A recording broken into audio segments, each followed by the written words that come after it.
Assalamualaikum warahmatullahi wabarakatuh. Izin memperkenalkan diri, nama saya Naya Tarisa dengan NPM 22570510616. Saya di sini akan mempresentasikan tentang Lempel Zivcode. Kami dari kelompok 3. Yang pertama itu ada Devano, yang kedua ada Arif, dan ketiga ada Ananda, yang keempat dengan saya sendiri yaitu Naya Tarisa. Jadi pengertian dari Lempel Zivcode adalah sebuah keluarga dari algoritma kompresi data yang akan digunakan untuk menguraikan ukuran data untuk menghilangkan redundansi atau pola yang terdapat dalam data. LZ adalah Lempel Ziv, terdiri dari beberapa varian termasuk LZ77 dan LZ78, yaitu merupakan dua metode kompresi data yang sangat penting. Terus jenis-jenis Lempel Zivcode. Itu kan yang pertama tadi Lempel Zivcode itu ada algoritma LZ77. Algoritma LZ77 adalah algoritma kompresi data yang menggunakan metode mencocokkan string berulang. Ide dasarnya adalah menggantikan bagian data dengan referensi ke bagian data sebelumnya yang serupa. Proses ini melibatkan dan menciptakan jendela geser dan buffer masukan. Contoh dari penerapan LZ77 itu yang pertama yaitu ada kalimat data ini representasi input data pergeseran input pertama kali dilakukan. Misalnya di barisan tersebut telah dilakukan proses kompresi hingga string data_in representasi input dari pergeseran. Dengan kata lain, barisan string tersebut berada di history buffer. Barisan sisanya akan berada pada locket head buffer dan data inputan. Nih contohnya. Yang pertama itu ada data ini. Tepatnya pada locket head buffer itu terdapat pola yang kesamaan sehingga history buffer itu mendapatkan 7 karakter, yaitu barisan string input. Nih ada input. Nah, maka akan dikeluarkan nilai token dari pola yang ditemukan tersebut. Formatnya akan ditulis seperti ini. Jadi ini ke sini itu totalnya 22, yang ini 7. Jadi nanti akan ditulis 22,7, P yang berasal dari 22 merupakan nilai offset dan 7 merupakan nilai pola panjang polanya. Terus nih, ini kan 1, 2, 3, 4, 5, 6, 7. Nah, ini nilai dari karakter polanya. Dan P itu adalah karakter mismatch. Kemudian akan dilakukan pergeseran jendela sehingga menjadi gambarnya itu kayak gini. Nah, kalau dilihat dari sini, itu ada history buffer dan locket head buffer itu bergeser sepanjang bergeser pada pola sebelumnya. Pada locket head buffer itu yang diisi itu kembali ruangnya. Terus dengan mengambil data dari sisa inputannya. Jadi nanti data dari dua data ini akan diambil inputannya itu. Nah, yang kalau dua-dua ini diambil sekitar 5, kalau yang ini diambil 5 juga. Sama, jadi 2 ini diambil, kan ada pergeseran nih. Nanti pergeseran tuh sama-sama diambil nilainya. Ada 5, diambil 5, sama diambil 5. Terus, setelah dilakukan pembentukan token ulang, itu diketahui pada gambar ini itu menghasilkan polanya itu 17, 2, sama T. Lalu akan digeser dan membentuk token lagi yang berisi berisi locket head buffer sama enggak. Iya, betul. Ini nanti itu akan digeser. Pokoknya ini kan udah diambil nih dikurangin. Terus udah gitu nanti apa sih polanya itu akan bergeser lagi dan akan terus berulang sampai ketemu located buffer yang berisi end of leaf gitu. Begitu saja, sekian dari saya. Wassalamualaikum warahmatullahi wabarakatuh. Perkenalkan, nama saya Arif Saputra dengan NPM 2217051061. Di sini saya akan menjelaskan di bagian slide 5 dan 6. Si bagian slide 5 yaitu jenis-jenis algoritma LZ78. Pada algoritma LZ78, Abraham Lempel dan Jacob Ziff mencoba mengatasi permasalahan yang ditemukan pada LZ77, yaitu berkaitan dengan kemampuan dalam menemukan pola karakter pada LZ77. Algoritma ini tidak dapat menemukan pola karakter jika karakter tersebut sudah dilewatkan oleh history buffering. Untuk mengatasinya, algoritma LZ78 dikembangkan dengan cara membuat suatu dictionary yang dapat menyimpan pola secara permanen selama proses pengkodean berlangsung. Selanjutnya itu penerapan dalam algoritma LZ78, yaitu analisa kompresi file teks dengan algoritma LZ78 besar. Dictionary akan dibatasi jika pada saat melakukan proses kompresi dictionary sudah penuh, maka proses selanjutnya hanya menggunakan pola yang ada di dalam dictionary tanpa menambahkan indeks baru ke dalam dictionary. Besar dictionary yang didukung adalah 2n dengan n sama dengan 8, 9, 10, 11, 12, dan 13 dengan n sebagai banyak bit yang diperlukan untuk menyimpan nilai maksimum dari indeks dictionary. Jika menggunakan 10 bit, dictionary itu akan mempunyai 210 indeks, sehingga besar dictionary yang didukung ialah 256.512 1024, 2048, 4096, 8192 atau 16384. Indeks yang digunakan dimulai dari 0. Token dalam algoritma LZ78 terdiri dari dua bagian berbentuk FC dengan F sebagai indeks pada dictionary tempat pola ditemukan, dan C karakter pertama yang ditemukan pada pola. Untuk lebih memperjelas algoritma ini, langsung saja pada studi kasus berikut ini. File tersebut berisikan karakter ada beberapa data yang hilang. Jika file ini akan dikompresi dengan menggunakan metode LZ78. Berikutnya yang akan dijelaskan oleh Devano. Kepada Devano dipersilakan. Jadi, dalam penerapan algoritma LZ78, jumlah karakter aslinya itu adalah 27 byte. Nah, jumlah bit ini itu adalah jumlah karakter dikali 8, di mana itu adalah 27 dikali 8. Oke, langsung aja. Nah, kita ini akan memakai ADBERGHI ini sebagai rootnya, yang mana itu adalah karakter asli sendiri.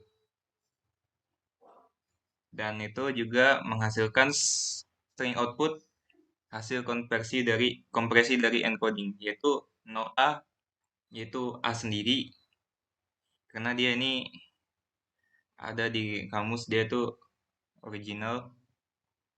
Lalu 0D ini D sendiri, dan satu underscore ini adalah A dan juga underscore. Kenapa A? Karena A ini adalah indeks pertama.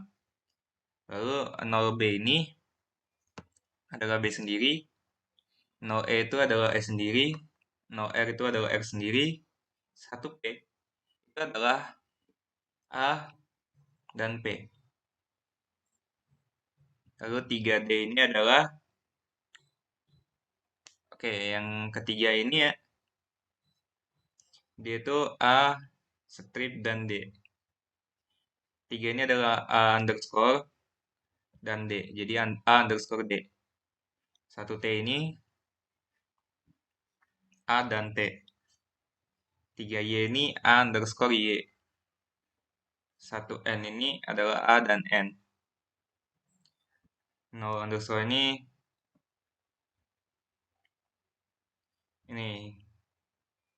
J dan underscore. Nah, terus 0H ini adalah H, dan 0I ini adalah I, 0L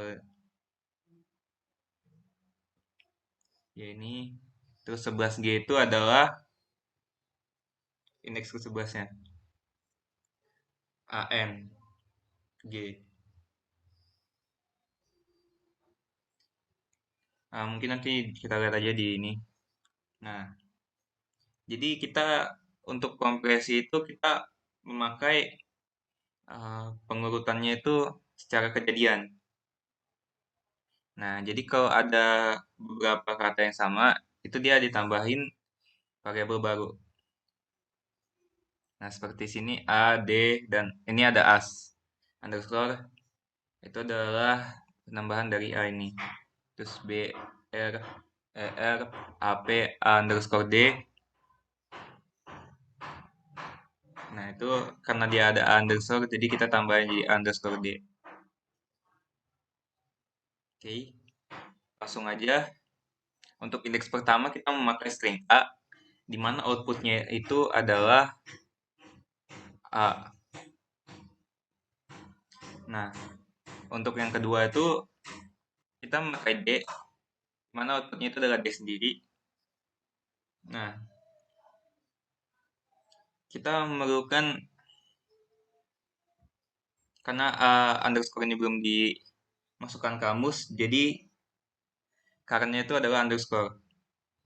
Jadi outputnya itu adalah A underscore. Ini B sendiri, E sendiri, R itu sendiri. 1P ini adalah A dan P. Lalu 3D ini adalah A underscore. Indeks ketiga A underscore D. Lalu AT itu sendiri adalah 1 dan T. 3Y ini adalah A underscore Y. 1N ini adalah A dan N. 0 underscore ini adalah G. G yang ditambahin underscore. Jadi G underscore ini tidak masuk ke dalam kamus, jadi kita tambahin. Tidak ada dalam kamus. Nah, H ini adalah H itu sendiri, itu adalah I sendiri, L itu adalah L sendiri. Nah, yang ke-11 ini adalah AN. Jadi, A11G itu adalah ANG. Oke. Nah, dari sini, dari mana sih algoritma itu diciptakan? Nah, itu algoritma pemanfaatan data yang lossless tanpa kehilangan mutu itu diciptakan oleh Terry Welch pada tahun 1984 yang merupakan hasil pengembangan dari ini tabel ini. Nah, untuk lanjutnya kita ada, nah di sini karakter gabungan TH belum ada di kamus, jadi sehingga perlu ditambahkan. Nah, itu oke. Kita bahas dulu nomor 6. Is ini belum ada di kamus, jadi perlu kita tambahkan karena menjadi output. Nah, jadi ada isnya. Nah, T ini juga belum ditambahkan. T ini sudah ada. Lalu ada IS. Karakter gabungan IST ini belum ada di kamus, jadi perlu ditambahkan. Nah, jadi karena ini menjadi output. Lalu di sini TH belum ada di kamus, jadi kita perlu tambahkan karena menjadi output. Nah, habis itu TH udah ada di kamus, jadi karena itu menjadi TH. Nah, terus karakter D ini tidak ada di kamus. Nah, TH ini udah ada, jadi kita perlu menambahkan E. Nah, lalu kita karakter current menjadi output. Karakter next ini udah nggak ada lagi, jadi karakter current ini menjadi output.